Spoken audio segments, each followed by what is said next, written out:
We're actually live. Come on, shut the front door. No, I mean, I just see that it's happening there. Let's see here what's happening. We got a new subscriber, but nobody can see us. Oh, it's live, full frontal nudity. Nobody can see us. We did it. We did it. You did it. It's so I would weird never because subject your viewers to that. Just Are so you you know. kidding me? We I feel like okay. Now I have to like reach. I have to recopy the link to my mom. yeah. So anyone actually watching our show right now, bear with us for just a second. We're new at this, and we're gonna try to tweet out the link to share it to people on the social Twitter media, on the Twitter land, on the Twitter sphere. Pat, I'm gonna let you take care of that while I pour myself a huge drink, because you guys might not know. Oh, my kid just showed up. Well, we got one viewer. See, now you guys know what I've gone through for 4 years of live shows. It's crazy. Oh my God. And also, Pat, let me just tell you something. You are the only one who can send a message. I'm the link master. You are now the only person who can do the I love this chat room. I got a few suggestions for the old live stream app here. I'm getting a little frustrated. Okay, I just tweeted it from the Punch Up Pod. If you aren't following us, please follow us at Punch Up Pod for some reason. All right, I'm retweeting yours, and let's have some visuals. I want to see. We have Savage Joy here. I'm so excited. Woo woo! I just open. I'm going to play our official intro and pretend we just started the show now. All right, because we have graphics. We are big time. We're so big time. We are Patreon drifters, although we don't have a Patreon. Here we go.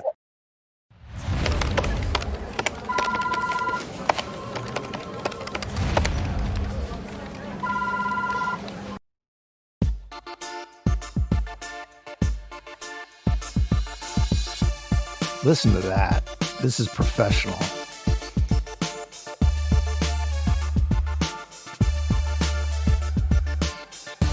You need a raise.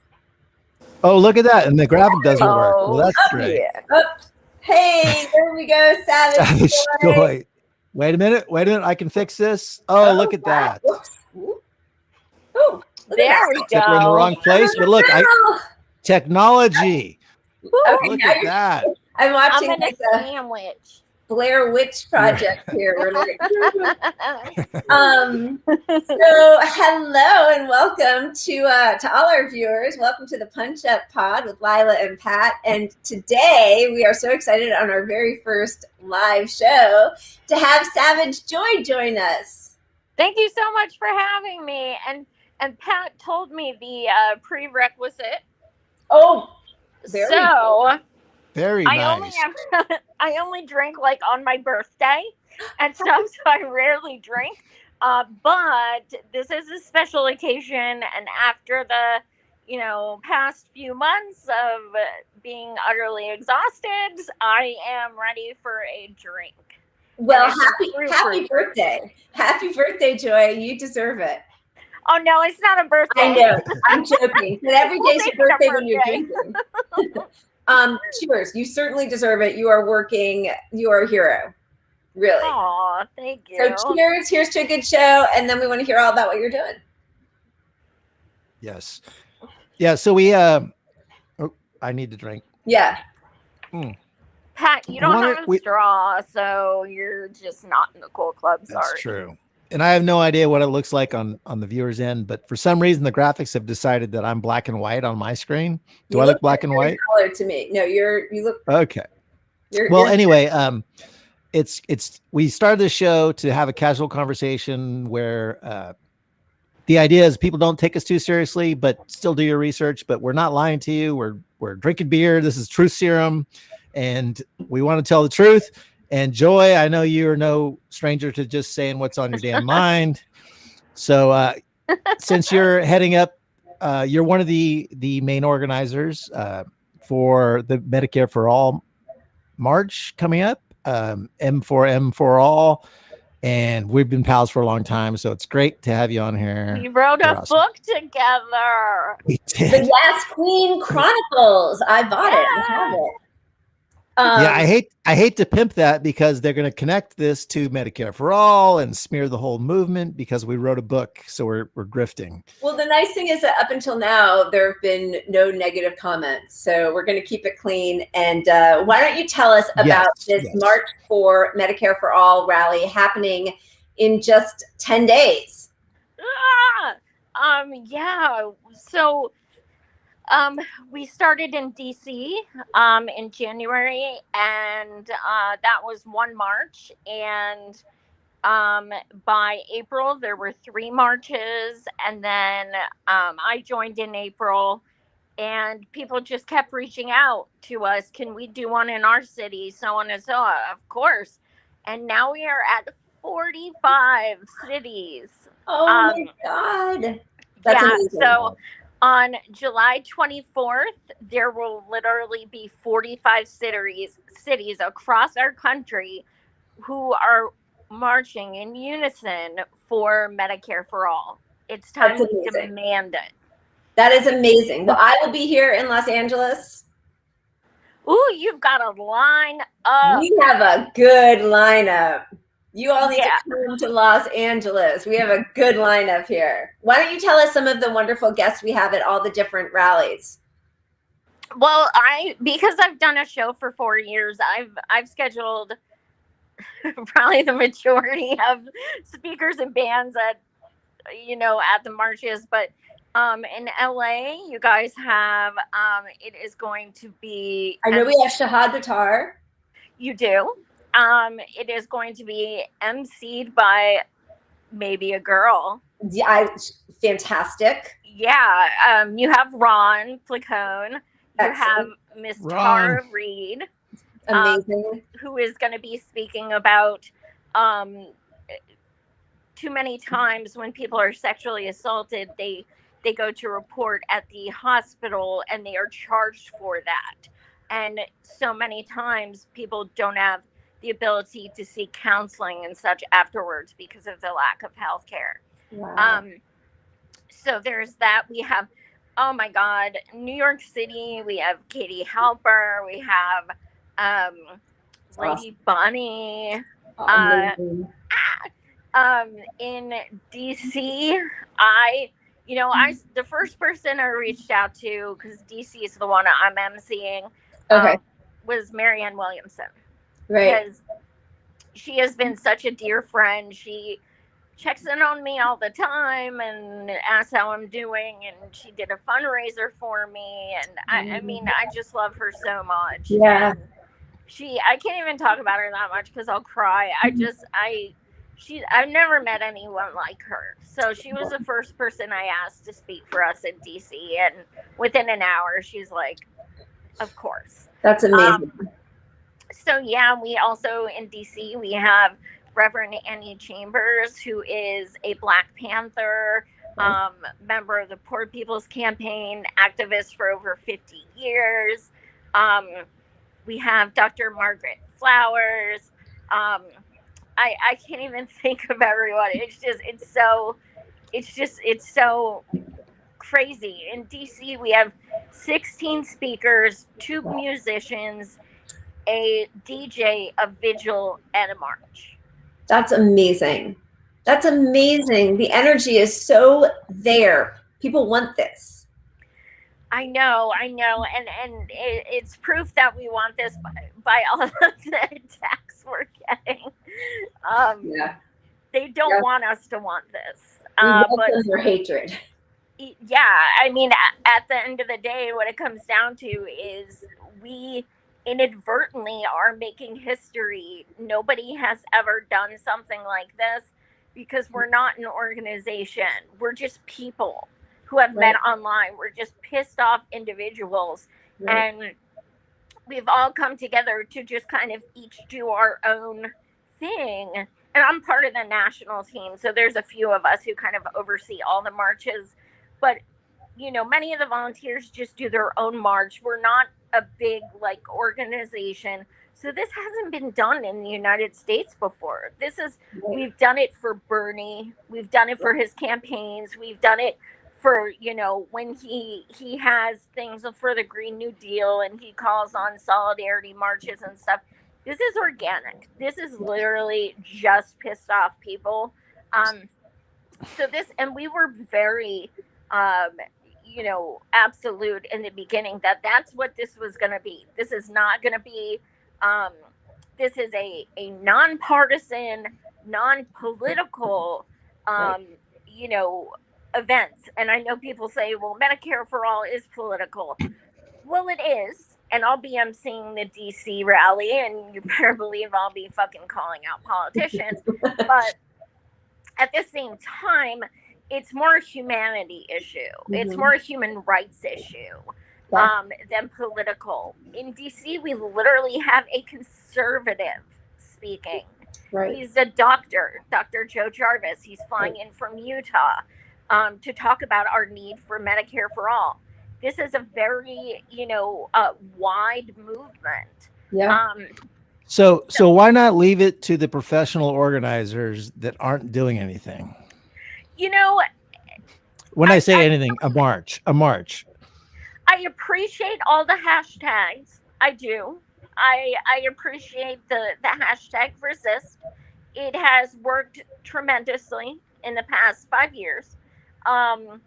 And, a lot of them are telling us we should do our own marches. We should stop at nothing to destroy their marches, literally. And we're going to do anything to take down their marches because they dare criticize AOC.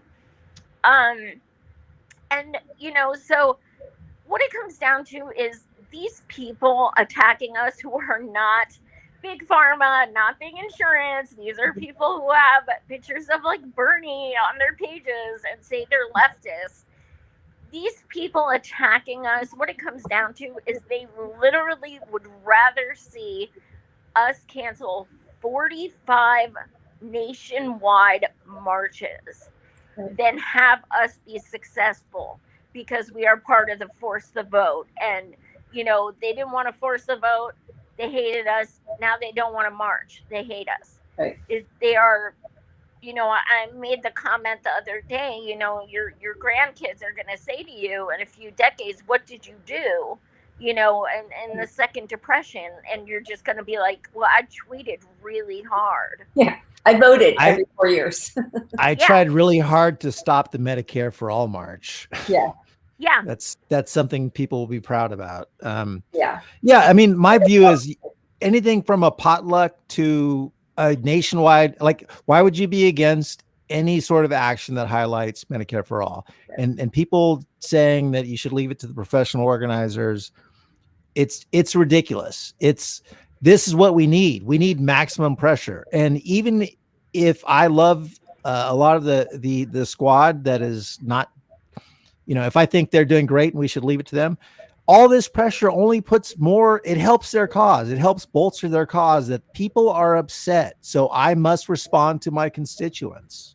I mean, 70% of our country wants Medicare for All, and we don't have it, which shows we don't have a democracy. So all we're doing when you do something like this, or anytime you make noise, is giving space and allowing the squad and all those progressives to have to answer to us, because otherwise they only answer to the people who are putting pressure on them 24/7, the big pharma and everybody. So you're actually helping them. We're helping them by putting pressure.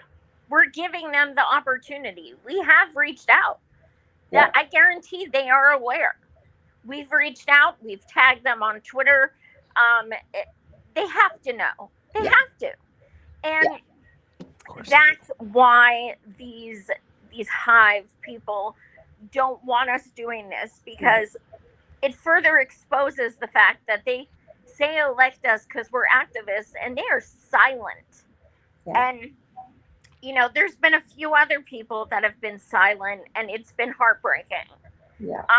And I'm fully prepared to do a show or an article after the marches and go public with some of the people who we thought were going to be very supportive, who don't return our DMs and have never even promoted us, and things like that. So while we have a lot of allies, I think that it's very telling who is not even so much as willing to share our posts. Right. And as far as leave it to the professionals, I've organized and co-organized over 30 rallies, protests, marches. I'm not new to this shit. Right. Some of our people are. My co-organizer this is literally his first march event ever. Right. And he's the one that created it. Yeah. So his first event spread to 45 cities. So yeah, and this is what people have wanted the left to do. This is what all of us progressives have been calling for ages. Yep. Get in the streets as much as possible, make noise. Without noise and pressure, nothing will change. Well, I mean, sorry, go ahead. Oh, the thought of saying leave it to the professionals to me sounds like I'd rather people who are paid do it. Why? We have more dedication than anyone else because we are literally volunteering 16-hour days. Right. We are offering up our credit cards. We are missing time with our families. I don't remember what the hell my husband looks like. I mean, we are. He's got a beard. I remember. He does have a beard, but I'm blind, so I'm probably not the best example anyway. But these are, and that's another thing. These people are attacking us, and because we're not so-called professionals, you are attacking people like myself, who is disabled, who has organized countless events, and this is the first one doing it since I've lost my sight. You are harassing me, you're attacking me, you're doxing me, you're threatening me. I have had 2 people say that they will call Social Security and tell them I'm a fraud. I have had people say that I am lying, that I can see fine. I have had I just can't even. And all of this dishonesty and all of these attacks are all only to serve the corporate interests. I mean, in the end, that's all that's happening, right? And so when you say trust the professionals, you're taking away from the very idea of what a democracy is, right? It's supposed to be representation of the people. And the fact that you all are getting out there and putting in this hard work, anybody who speaks out against that really has to rethink what his or her idea is about what a democracy is. Absolutely. I mean, you can tell so much about a person if they would rather something like, oh, well, let's sell things over here with like our logo with mugs on it. Like, I compare it to the Women's March. Everyone likes to act like, oh, the Women's March is so organic. No, it wasn't. It was a fucking parade. That's what it was. It was a parade. It was, get your mugs with, pussy hats on it. And let's have anti-Trump signs while wearing Hillary buttons because she's married to a rapist. It was fake. It was fraud. And that's what people flock to, unfortunately. And when you have something organic like this, people just don't even know how to handle it. So they just try to destroy it. Yeah. I just can't imagine like even if people I didn't like were organizing a march and it was like to raise $10 for Medicare for all. Like I would not care one iota about speaking about them. Like they're not hurting the movement. They're like, good for you. You're going to raise $10. Go nuts. This idea that this march is somehow hurting the movement is the most ridiculous.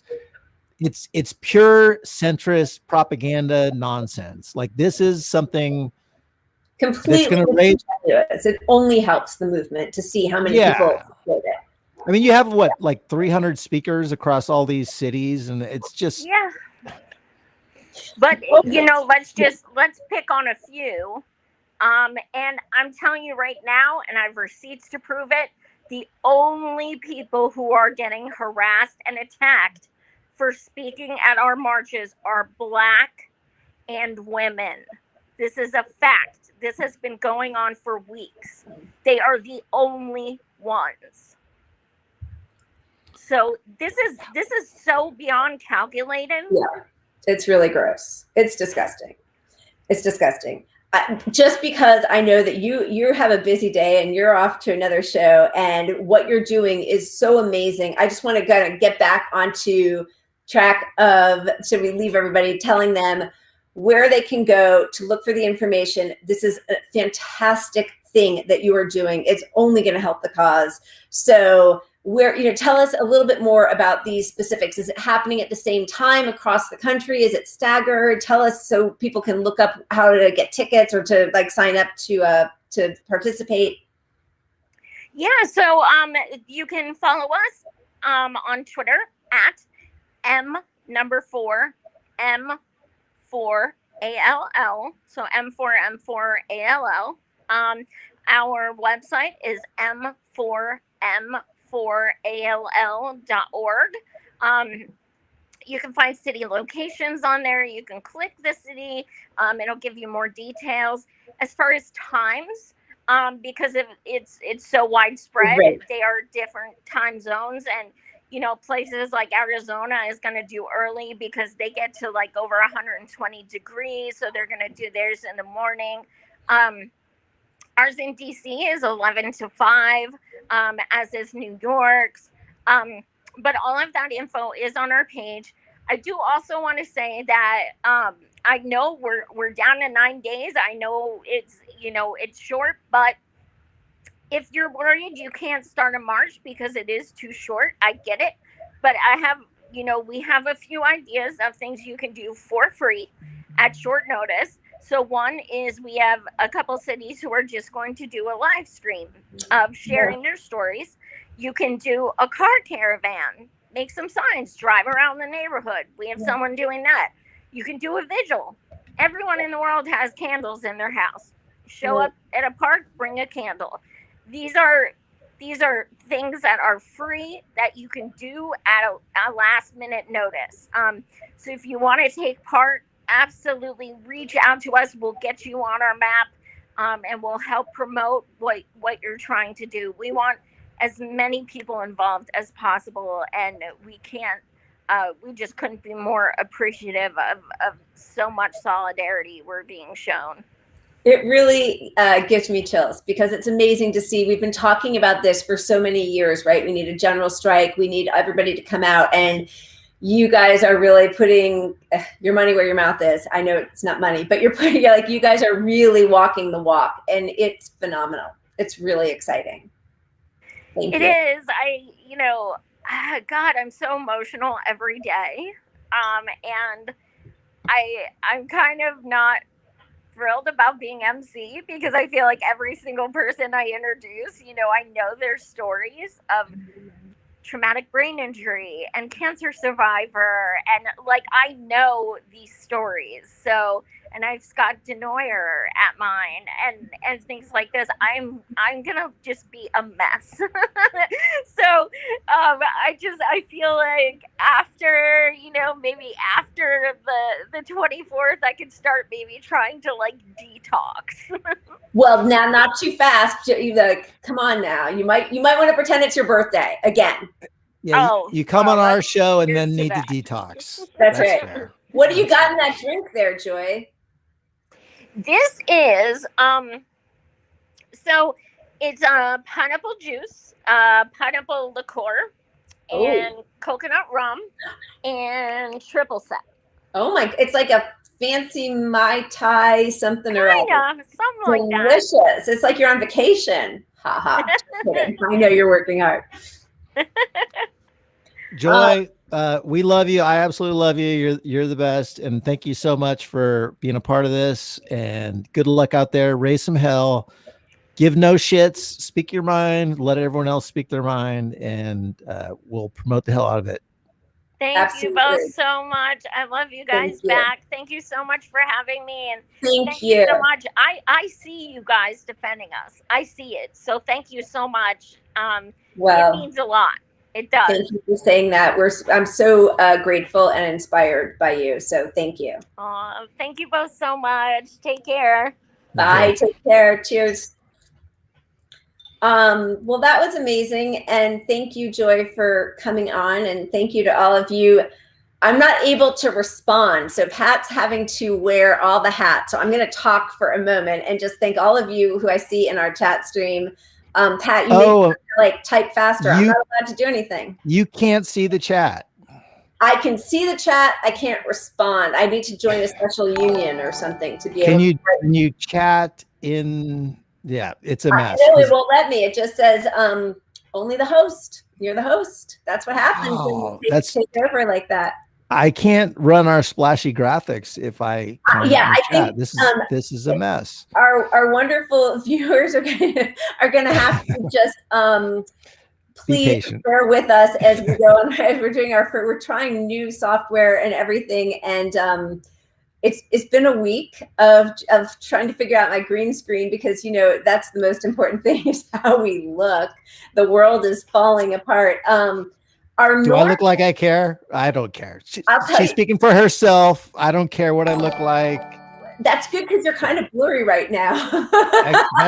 That's intentional. I'm 25 years old, clearly. It might be because I've been drinking all day. So, normally at the beginning of our show, of our tape show, we kind of shoot the shit, talk about what's gone on during the week before we get to our segments. And this week, when we say shoot the shit, we aren't kidding. It's literal. We had the beginning of the week, or the end of last week, saw New York flooding and people having to walk through raw sewage and rat juice to get to work.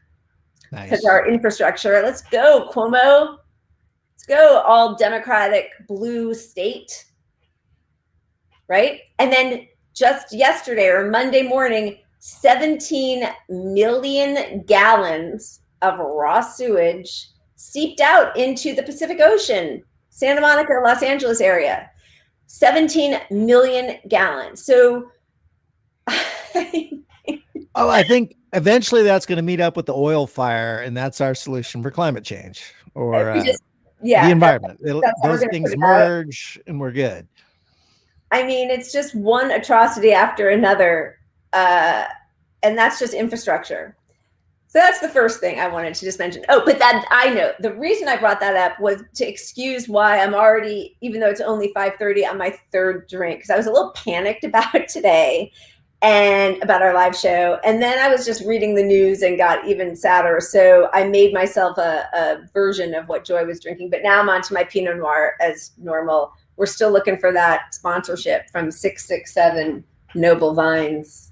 Oh, my beer is disappearing a little bit in my green screen. I like that. It is. I like it. I'm drinking a local beer. Just because people really care. It's La Chingona. But it's a collaboration between Kong Brewery and one of my favorite taco places I can literally walk to like 2 blocks away. Well, that's nice. Wait, I always have to do this just to kind of embarrass you. What's the alcohol by volume on that beer, Pat? So just so you know, I'm ready for you. Not with this beer, but I have one in the fridge that's going to handle you. Which I didn't want to start with because the show would be just me bitching at people on Twitter. Which we don't want the whole show to be that. And being old, I literally need my reading glasses probably to read this alcohol. But this one's like 7, 8, something like that. That's a step up from last time. You're getting there. You're getting there, and you have your bourbon for a little later. I do. Although since we're live now, I couldn't splash the bourbon graphic. The bourbon break graphic is not. It's not going to play. So we're stuck, unfortunately. We're stuck. Next time. We'll save something good for the next time. Right. All right. I'd like to get to a couple more things that were in the news. How about that space race? Anything you'd like to say about that? The pissing contest? So, from the shit to the piss, the pissing contest. Tell me. Yeah. So we have our segment every night, every show on. We watch it so you don't have to, or we read it, which is tonight. It's going to be we read it so you don't have to. But I thought about doing the space race because I watched a lot of that coverage, just hoping for like an ounce of something with a little bit of redemption. Yeah. But it was pretty much at least what I watched was a 3-hour block of a commercial for Bezos, for Elon Musk, for Virgin Airlines. Richard Branson was the winner. They were so excited that he beat Bezos. Yeah, I mean, they were all. It was just a like, congrats, billionaire, you beat me. It was like the most. It was so disgusting. And at the end of it, like, if you look at all of it, there's nothing. This isn't a NASA thing. This isn't like a science thing. Richard Branson's thing is like Disneyland in space. It's literally like at the lowest point you could possibly say you went into space. There's next to nothing coming out of it for like science average for science for you and I mean, I'm not.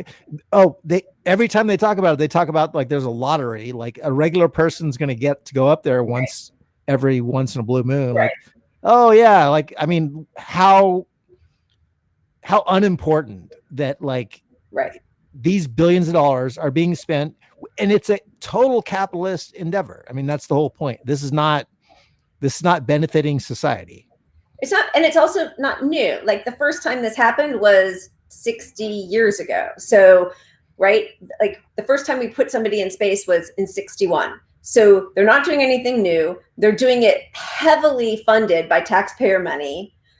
They have only grown their wealth over this past year. And oh, by the way, almost exactly what the billionaire's wealth has grown by is exactly what's been stolen from the lower economic classes. There was no talk about that. There was no talk about mass evictions. There was no talk about the millions of people across the world who are dying in a pandemic. There was no talk about homelessness or hungry children. It was only about how great these three billionaires are. And you could tell like the tides have turned a little bit against Elon Musk and Jeff Bezos, because every single reporter was thrilled to be able to say that it was Branson who beat Bezos.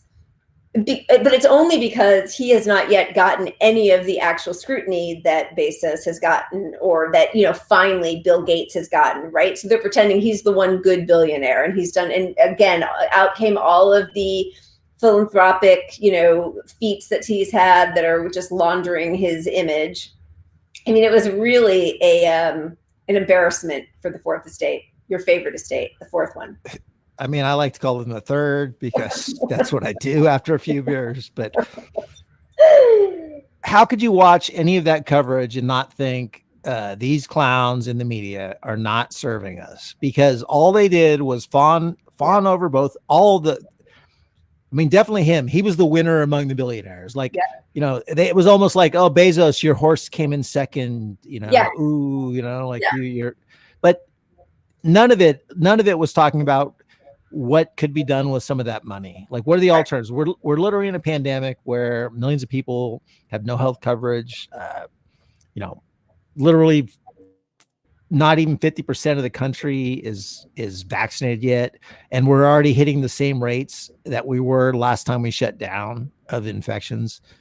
And that's 41,000 new cases today. 41,000. Yeah. And that's with half the country covered. So if you really think about it, we're almost worse off than we were then, because it's spreading at the same rate, even though we have half the people covered. Right. So, and I said this on the last show, but there's this, a scientist, a doctor that I tweeted last week, basically was saying, like, if you want to look at what formula is going to create a virus, a version of the virus that is going to crack through the vaccine, it's do what we're doing. We created a perfect environment to create a vaccine proof virus variant, right? Yeah. Thank you. Yeah. I got you. I hope you reciprocate, because I'm about Thank you for the words, because it's not happening. It's been a day. Yeah. So that, it again, and I know we talk about this all the time, but it just shows how complicit our corporate media is in all of the problems that we're facing right now. And then they're going to go and try and like just ban Trump from, Facebook. Like that's going to solve the problem. And meanwhile, they're helping create the next one, right? Is it going to be Branson? Is it going to be Bezos? Is it going to be Elon Musk? They are complicit in this nightmare. Speaking about vaccinations, and I know this wasn't talked about too much, but there is a new attempt now to, okay, so the DNC, I guess today put forward something in a possible plan that they have to combat disinformation, which would be to look at all of our texts to see if we're spreading anything that is not true about COVID or vaccines. That's normal. Yeah. Your I mean, messages. Remember when they created the commissions with the fighting information online, the DNC, DCCC, I think, I don't know, whatever it was, but they were going to go after all the people online. It was the anti-misinformation, and that's basically how they rephrased the propaganda accounts online. So they took Sally Albright's bot network or whatever, and they reframed it all as like, we got a group together that's going to fight disinformation against Democrats. Correct the record. Correct. Yeah, they took correct the record, which was the Sally Albright stuff. Yeah, and David Brock. Yeah. But I mean, just think about what they've already done this year, right? Like, what is misinformation or disinformation? I mean, I have my own idea about it.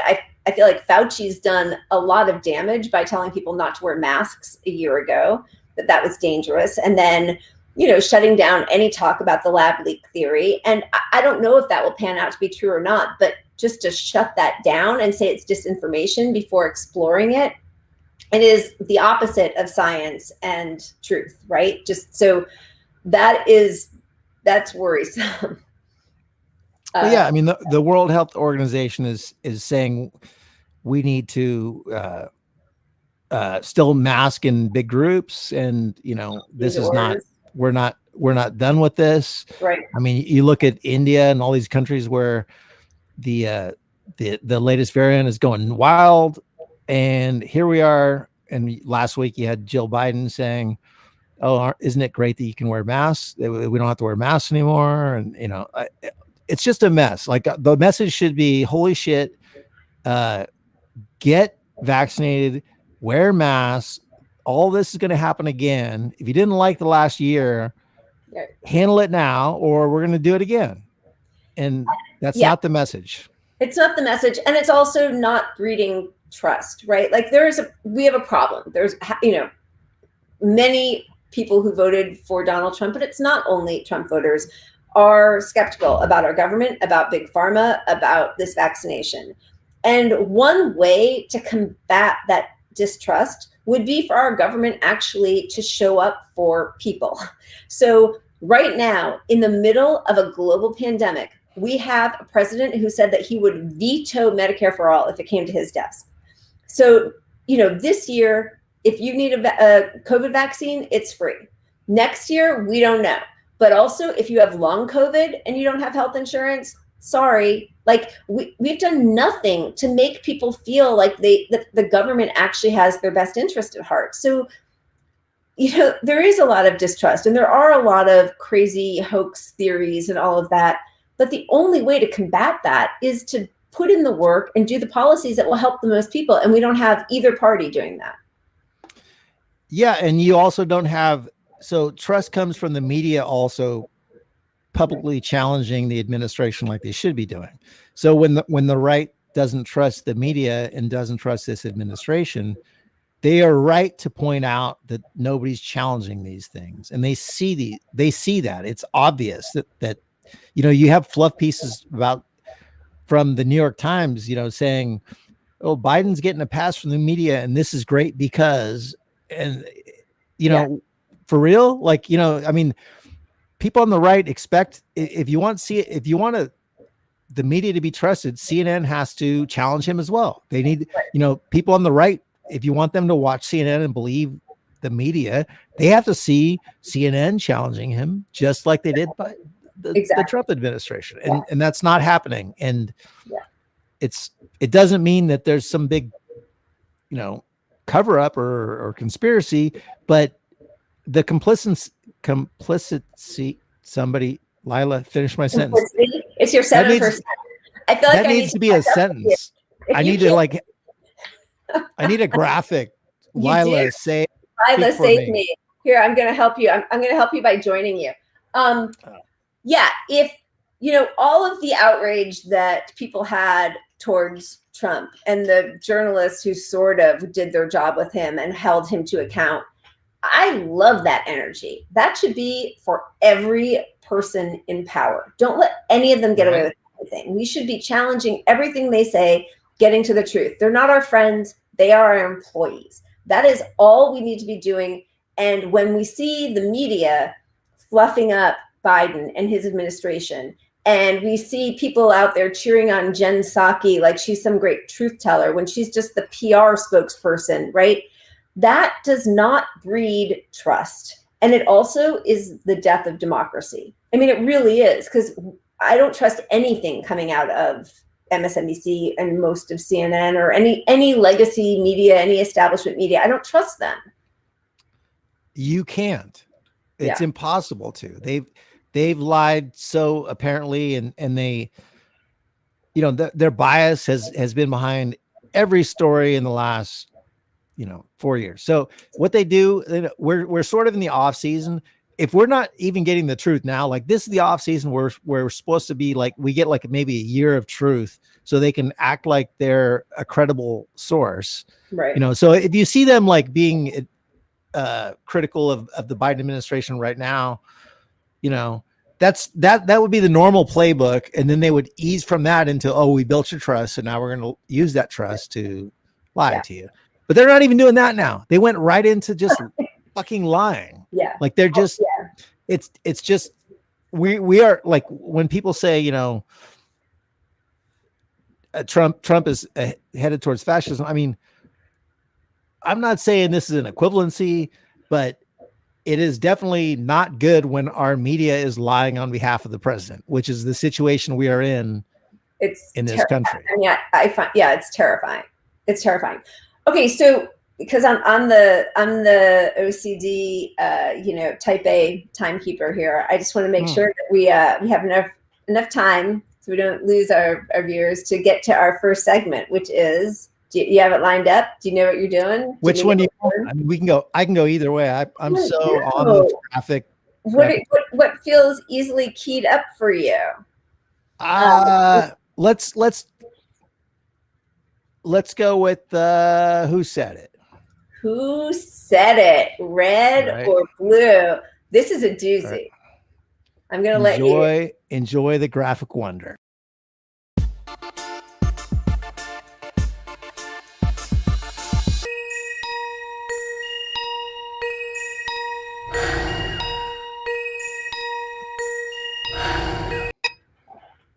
Was it too quick? It's great. I say, as much as I am not anymore truly identifying with the Democratic Party, I'm really glad that my name wasn't under the Republican Party. Was it under? Was the graphic under the whole thing? Yeah, your name was under the Republicans, and I was under the Democrats. Thank goodness, because I know some people on Twitter are going to love that. They are. It's going to be going to love it. It's the red. It's the red brown. Or what is it? I can't wait. What the hell is it? Red brown alliance. Yeah, that's you. I love it. It's their group. All right. So what do we got? What's our quote? What's our quotation? Who is it? So I don't want to spoil it, but here's the quotation. If you don't have the guts to run for office on your ideas, then you shouldn't run for office at all. Oh, I love that. And spoiler, it wasn't said this week. Or blue. It wasn't said this week. Okay, good to know. Good to know. Geez, that's a hard one. Red or blue? Let's go to the chat. Since I'm not talking back to the chat, I apologize. You know what? Yeah, Jim Loke. He just said, "I mean myself," which is true. I know exactly which page to go to see myself memed. All right, so you want to tell us who said it? Was it a Democrat or a Republican? Was it a real Democrat or a Republican who said it? It's a bit of a spoiler because it's not really a Democrat. What? It's not a real Democrat? I mean, I hate to be Pat the Burner, but this is Bernie Sanders right here. God damn it! What? I still love the guy. I don't care if half our viewers don't. He's a good guy. I love him. So wait, so it was not a real Democrat, Bernie Sanders. So it was a trick question. It was a trick question because that's all not a real Democrat. Trademark. Yeah, I mean, this brings up Nina Turner the most, which is where I wanted to go with this, and I managed to load some graphics because that's all I got. Okay, good. But I want to say 2 things before we get to the graphics. I know you're so excited about the graphics, and I appreciate let's just roll the graphics. Goddamn it, roll the graphics. I want to say Hoot Hoot Burns knew it before we even said it. So shout out to Hoot Hoot Burns. Sorry, I can't write. I also want to do a shout out to my dear friend Garrett Shore, who I was desperately looking for that quotation today and I couldn't find it. And he came through with an article from, I think, 2015. He knew exactly where it was. And so thanks, Garrett. And yes, I'm with you, Pat. My love is undiminished for Bernard. I love him. I mean, okay. Mine's a little diminished. I'm not gonna lie, it's a little diminished. I love the guy, but I don't want to critique him right now too much. But the point of it is that, like, okay, right now we've got a huge race, and Nina Turner and Shontel Brown is everything right now. Now, yeah, Nina Turner, Shontel Brown in Ohio. So that's where it comes into play. And there's a lot of bullshit going on with the party. I don't care if So my philosophy, because it's my podcast along with Lila's, she has to listen to my philosophy once in a while. So here's my goddamn philosophy. I'm going to get a beer so I can explain this. Okay, yeah. No, but I'm an inside out guy. I entirely think I have no faith in the people we elected, even the progressives. I think that's the best philosophy. I'm not going to call them fraud squad and call them absolute trash. But if you feel that way, I fully support it. I think the maximum pressure on these people is the way that we get things done. I agree. Our pressure on the public, our pressure on them gives them room to say, I must act this way. Right. And that's the same with Nina. That's the same with AOC. That's the same with the Democrats. Right. So I think I think it's good regardless that we have, even if it's only a handful of people that are never going to act on an interest on their own inside, because if we're going to push something in the streets that's going to eventually, in theory, force people to act a certain way, it's still going to, it still has to translate to law. Right. Like it doesn't just happen. We don't all just agree. Right. Black Lives Matter. Black Lives Matter needs to be put into law. Right. Or whatever issue we're talking about. So the people that are progressive, I want them there. I think it's better to have more than less. I think our best strategy is to put zero faith in them accomplishing anything electorally. I think we should push for as many ballot initiatives as possible. But at the end of the day, I think the more that we have there is good for us. So I agree. I'm for Nina Turner entirely. I think there's some chance she could rein the squad in and get them to use their power as a block. Well, I'll tell you why we know there's a chance.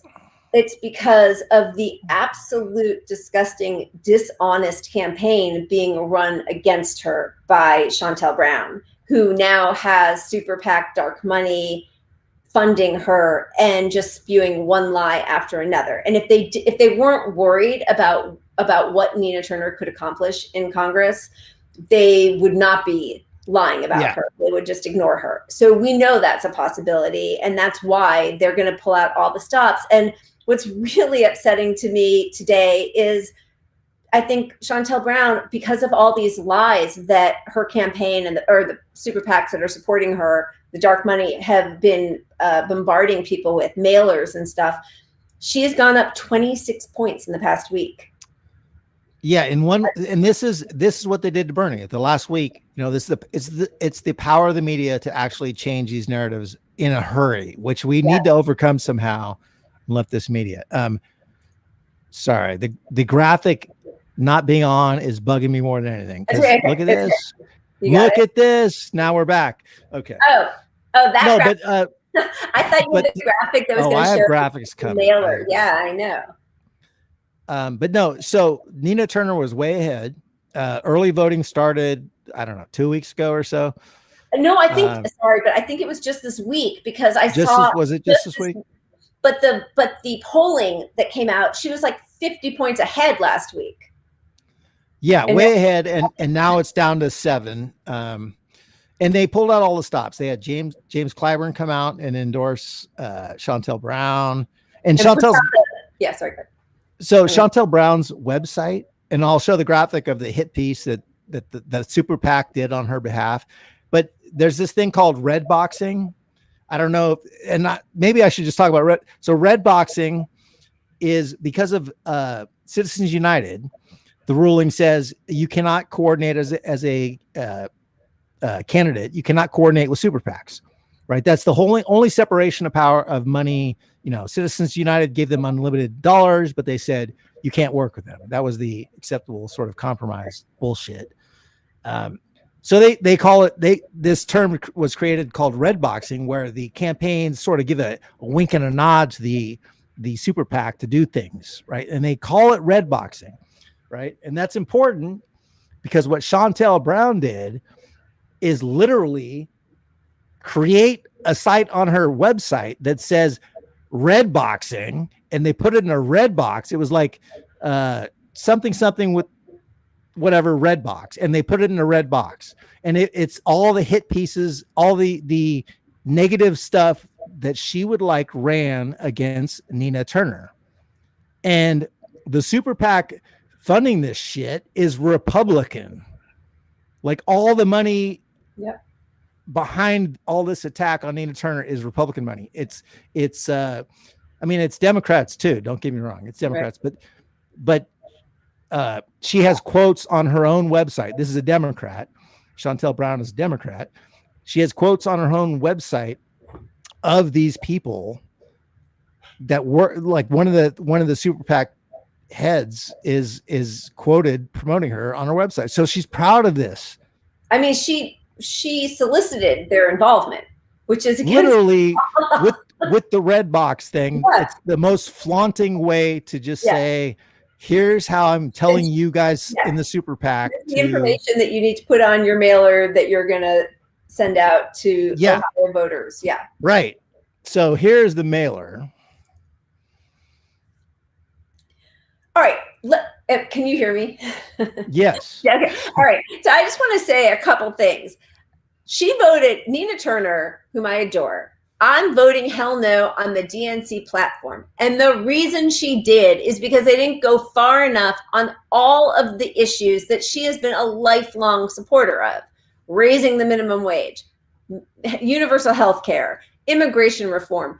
It's because they half-assed it. And so she did not want to endorse their half-assed approach. That's why. It's not because she's against those things, but they are doing this disingenuous or dishonest mailer that makes it seem like she's against these things. And the thing that's just so fascinating to me is that what they're doing with this lie is admitting that these policies actually have a broad appeal, even though Chantel Brown doesn't support them. So like she doesn't support universal health care or raising the minimum wage or immigration reform. And now she's going to lie and say that Nina Turner doesn't. But in this lie, she's revealing that they're all aware that this is what the people want. Because it's only a negative against Nina Turner if she votes against these things, if these things are popular. And they are popular, but also Nina Turner supports them. Ugh, I'm having another glass of wine. No, you're entirely correct. And this is my counter to your argument, because we have all made this case forever, so we might as well drink a lot of alcohol. These are not sponsors, but they should be. Okay, local beer, 11% alcohol. So 11? It's wine-like. Okay, put your big boy pants on. I like it. Yeah, if we just keep this stream going for another hour, I'm going to take out all of Twitter. Having like a spritzer. All of Twitter is going down. Yeah. All right. So that's really disappointing. And the other thing that Clyburn did, who's such a, heartbreaking betrayal, the person who I think he's taken more money from Big Pharma than any other member of Congress was, of course, he just had to throw out defund the police is going to ruin Democrats' chance. He just had to like throw out these, it's the dog whistles. It's not that he hates Nina Turner. It's just that like trying to get her elected is going to cost Democrats a seat somehow. Meanwhile, which is crazy. Police officer, right? Isn't her husband a police officer? Her husband is. Her son is, right? Too.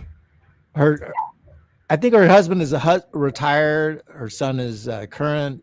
Yeah, but I mean, she's not. Way, yeah. So I mean, people that really knock Nina, I understand. Like we all want someone just fearless, just going balls to the wall, fighting this. But this is her district ran, elected, voted for Hillary Clinton like crazy.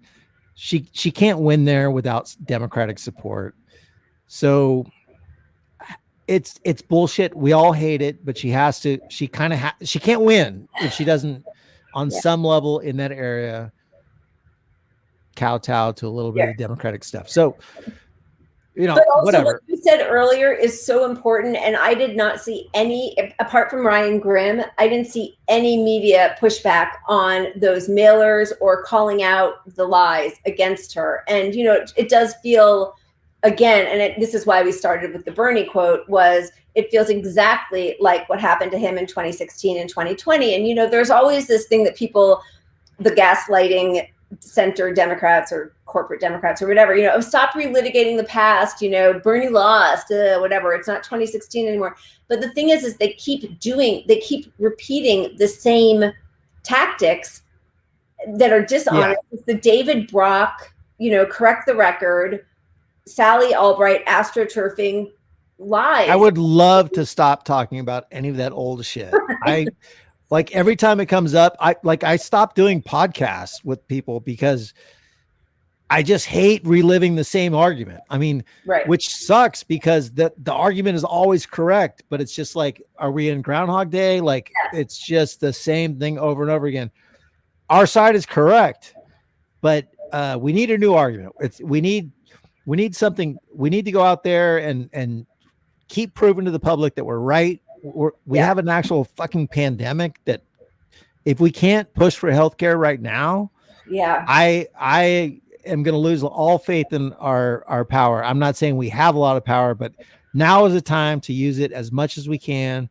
Nobody is thinking this Medicare for All march is going to get us Medicare for all, but that's another false argument. We need to be out there right now doing everything, raising hell, because if we aren't pissed the fuck off, nothing happens.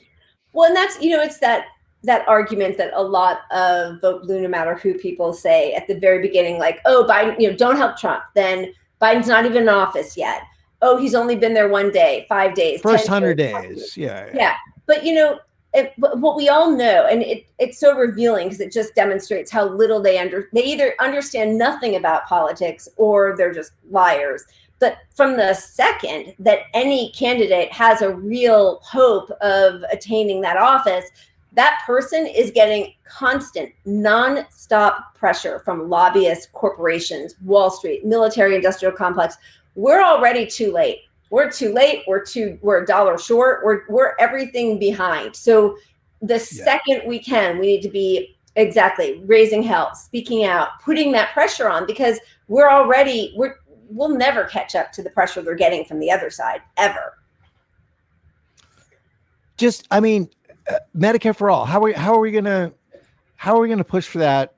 Like 2 years post pandemic when we didn't have it in the pandemic. I mean, like it's gonna be harder. Like now is the moment where we all should,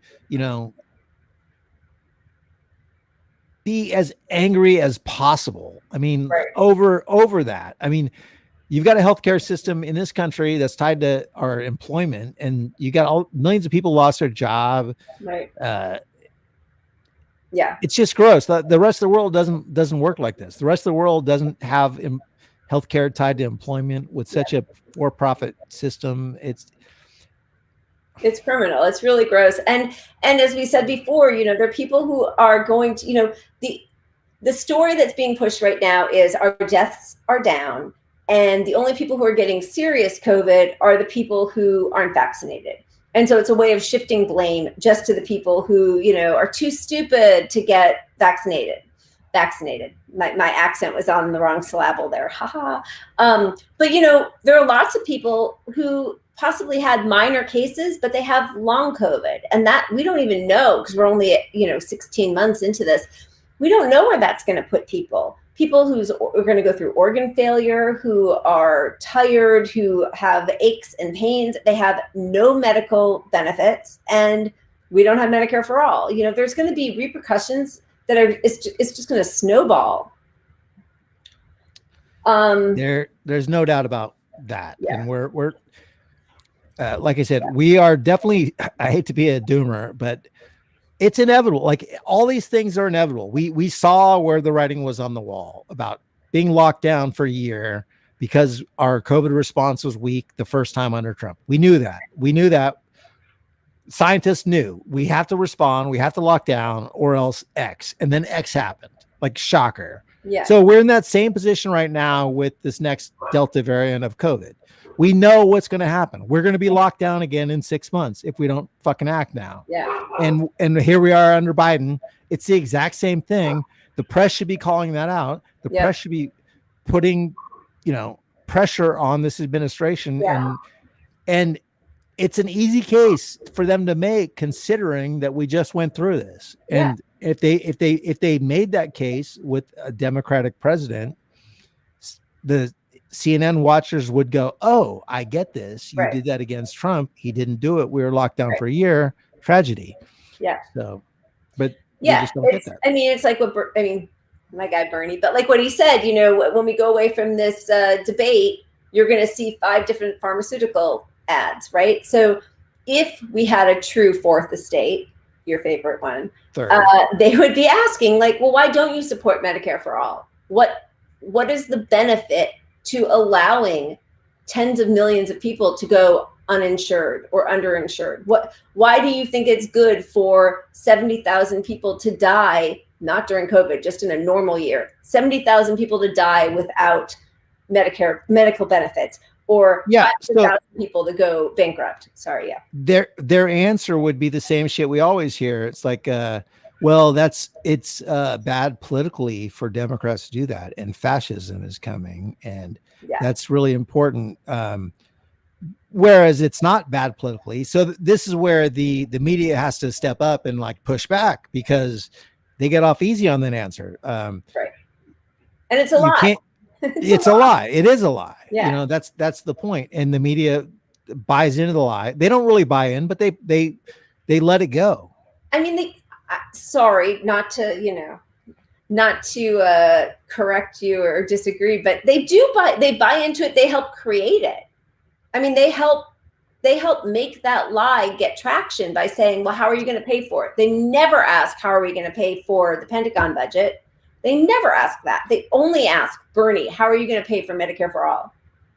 No, and that's an actual valid point, which I would like to flash. Lila has a valid point graphic. If I just had one ready, next week I'm going to have that. But yeah, so it's a mix of both things. So you've got the pure propagandists that are just playing. They're taking a paycheck home because they know they're not evil people innately, but they're getting a paycheck to work at MSNBC. They know if they push gotta disagree with you again. I do think it's evil. Innately. They are evil. Don't get me wrong, but in their minds, so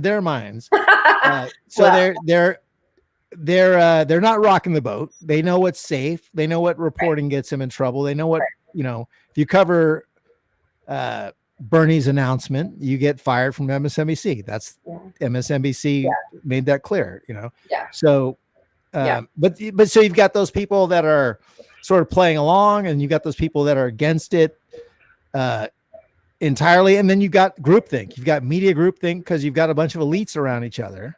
Right. And you can see that in even Twitter land. Like, I know people that are in these group chats with all these elite media folks. And I'm never invited into those. I don't know why. I was in some of them before. Shocker. I got kicked out. Yeah. Because I didn't push their bullshit. Yeah. But those groups are around, and I might know some of the people still in those groups pushing those narratives by name. I could probably name them. Yeah. But that's for the Patreon subscribers. No, I'm kidding. We don't have any of that. For $7 a month. Yeah, we'll give you a name. I'll give you a name. All right. Well, this sort of. Sorry, I keep going off screen. That's what happens when you drink too much.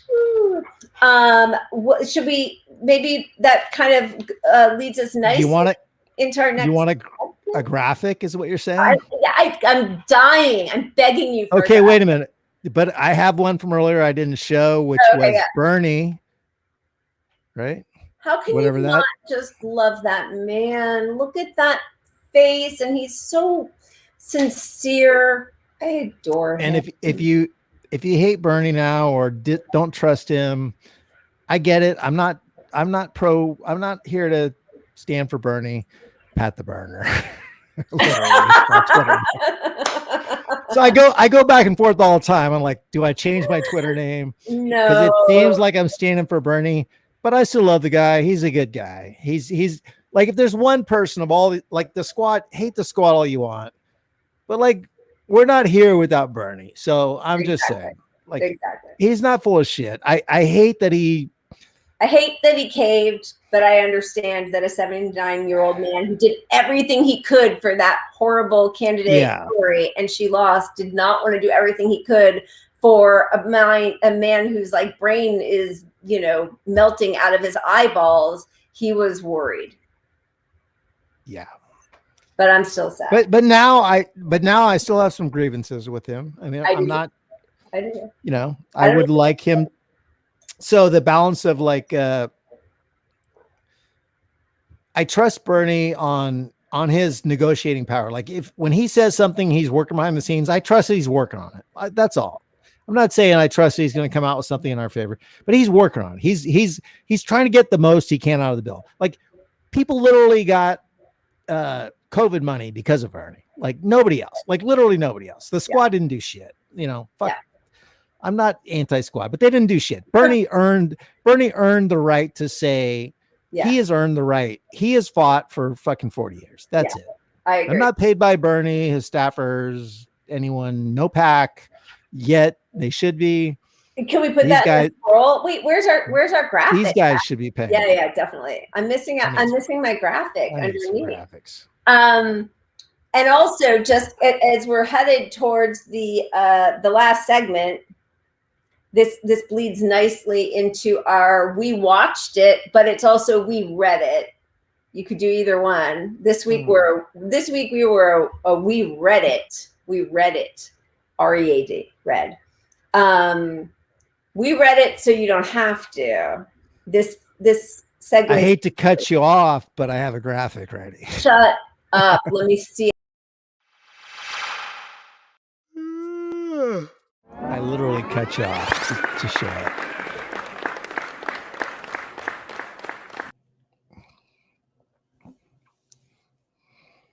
Changed it to we read it. Look at you. No wonder you were so busy today. We read it so you don't have to. All right. So what is it? How do we go? We've never done this live, so we read it so you don't have to. How do you want to proceed, graphic master? Well, since I don't have a graphic on the actual video, I mean the screenshot of it. Okay. So it was the Maureen Dowd article. By the way, the opinion piece. Why opinion piece in the New York Times? Opinion piece. Because I mean their opinion is shit. I mean, remember when Bernie when they were trying to beg Bernie for his. Well, Bernie went to them, like asking for their endorsement. All the candidates did, and he said that line about like, frankly, I don't give a shit, or frankly, it was like a Scarlet, Gone with the Wind moment, like whatever the fuck it was. Yeah, but good on Bernie. I don't tolerate bullshit very well. All right, Come on, I didn't know you were going to ask for that. I just pulled it out of my head a year later. I don't tolerate bullshit very well. I feel like that should be my motto, like in life. Yeah, that's accurate. That could be our show banner. And then they endorsed, and this was brilliant of them. They did a co-endorsement, of Elizabeth Warren and Amy Klobuchar, whatever, the club. Klobuchar. Klobuchar.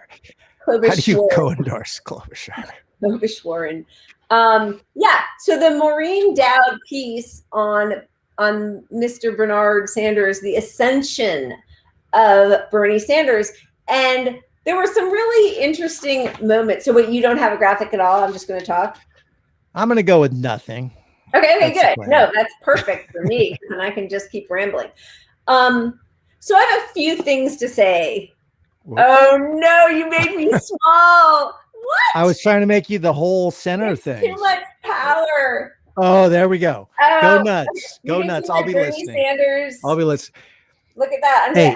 This is our full frontal. Look at me. I'm undressing, but I just do want to say, like, I'm representing with my Bernie Sanders shirt. This is like your moment to make a rant. Like, we're going to make this. You had no idea, but this is new. This is a new segment. Lila goes off.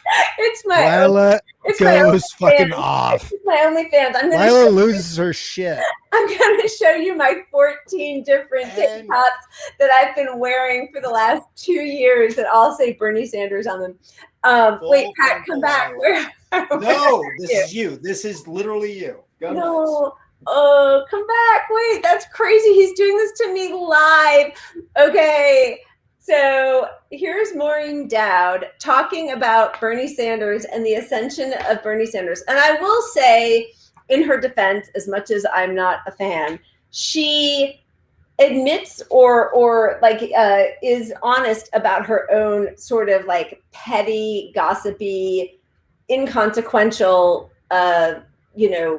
thirst for like silly moments, right? So she tries to get him to talk about Britney Spears. She tries to get him to talk about the Olympics, which is the only thing of substance, a little bit, the marijuana charge.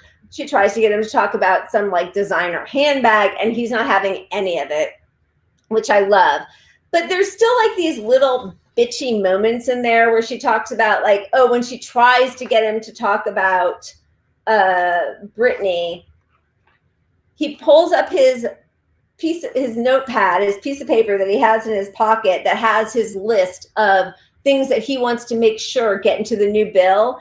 And she says he reaches into his shirt pocket and pulls out his own piece of paper, a list of items written in his loopy scrawl, which is so funny because for other people, we just call it cursive, but she calls it his loopy scrawl.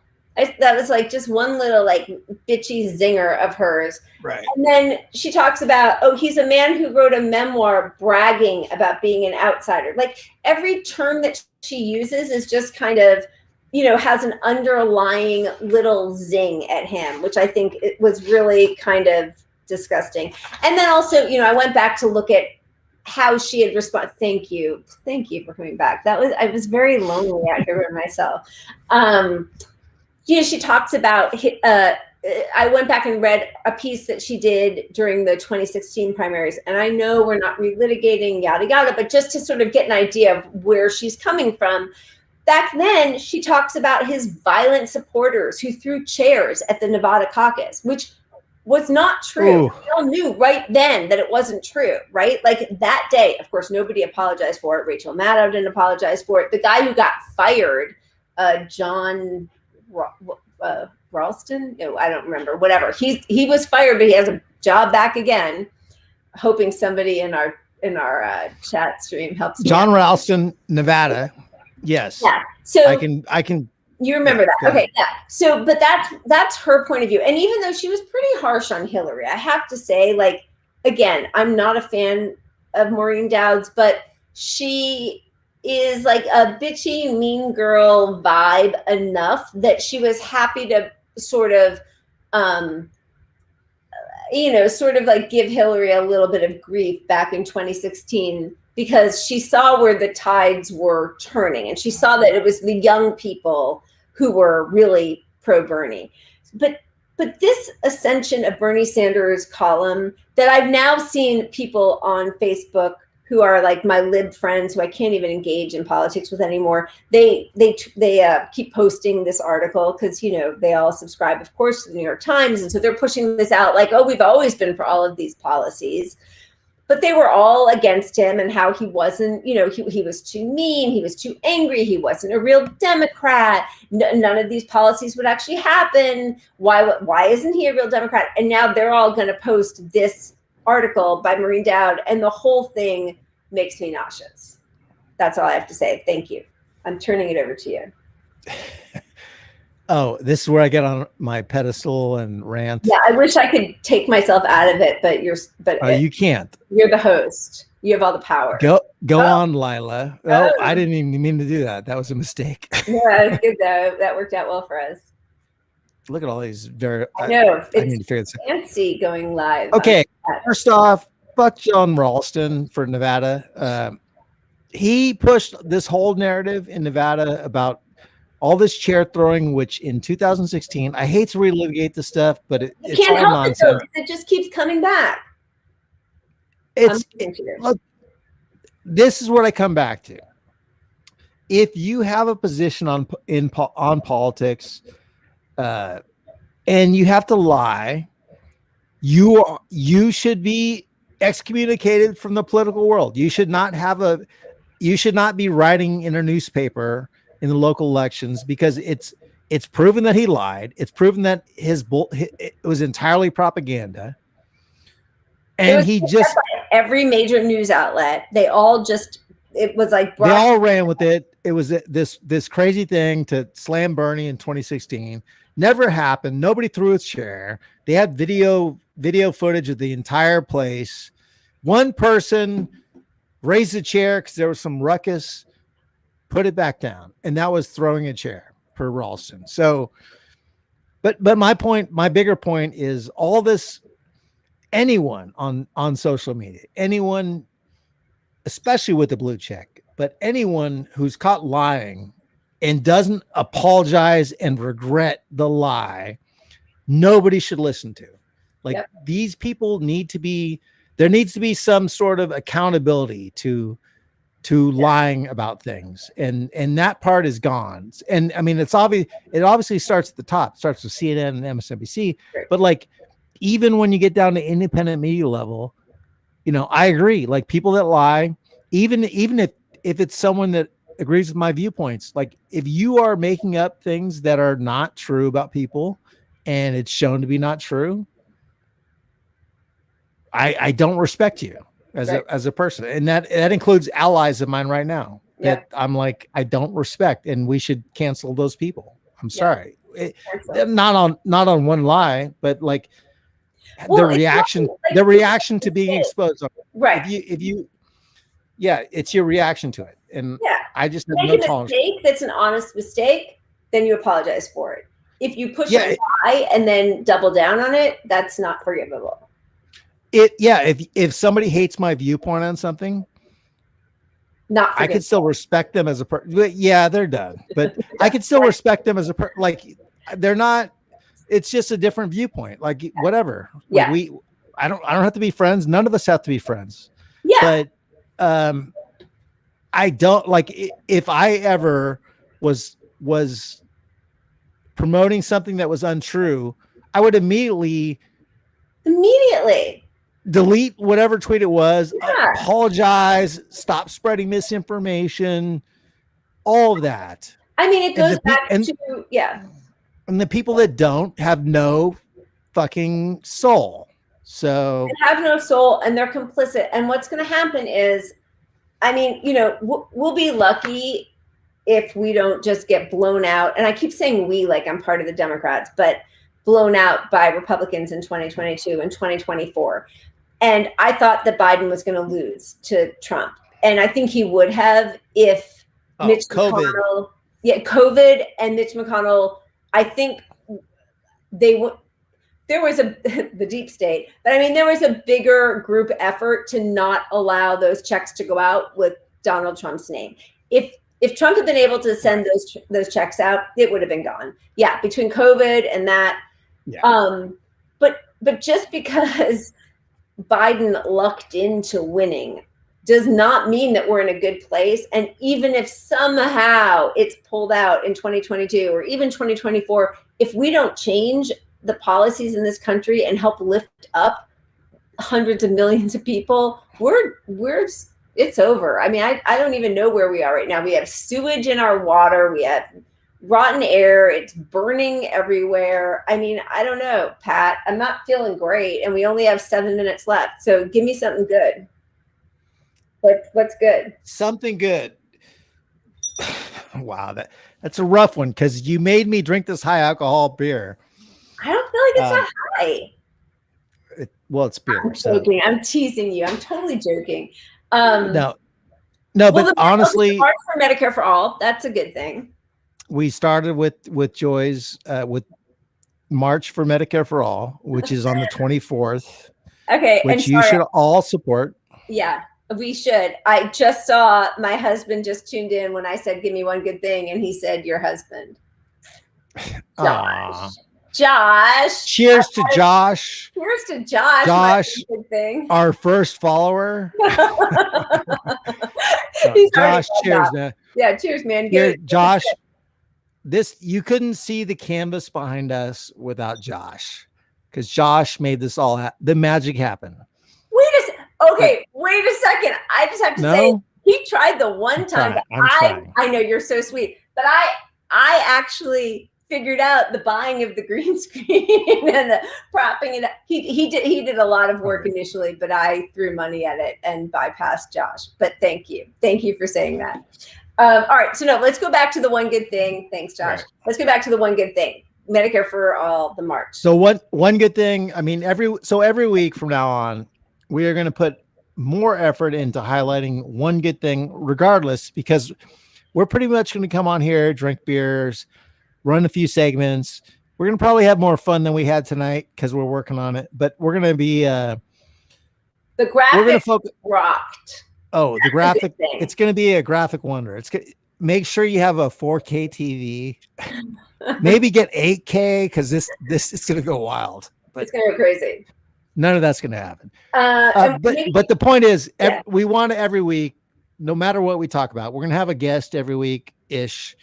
We're going to have some segments, but we want to have something positive, something you can look to and say, we should do that in our town, or look at that. That's a great thing that we can help. Like, we're not helpless here in the world. Like, local stuff, particularly, no matter how bad any of this stuff is electorally, we can help our neighbors, and that matters. It really, thank you for saying that, because I am a little despondent, but I do think that at the local level and the grassroots level and the looking out for each other level, that is where we will feel hope and power. And so we are looking to all of you. If you have any suggestions, if there's something you're working on, let us know, because we'd love to highlight it. And we all need a little hope. Is that it? Is that the end? And press and cut. Cut. That's the best. You know what? That's actually a pretty good positive ending before my 11% alcohol kicks in and I start calling people out by name. Let's not do that in this one. That's for the post show. Hey, thanks everybody who tuned in. We so appreciate it. This was our first go at a live show. So thank you for hanging out with us. It was fun.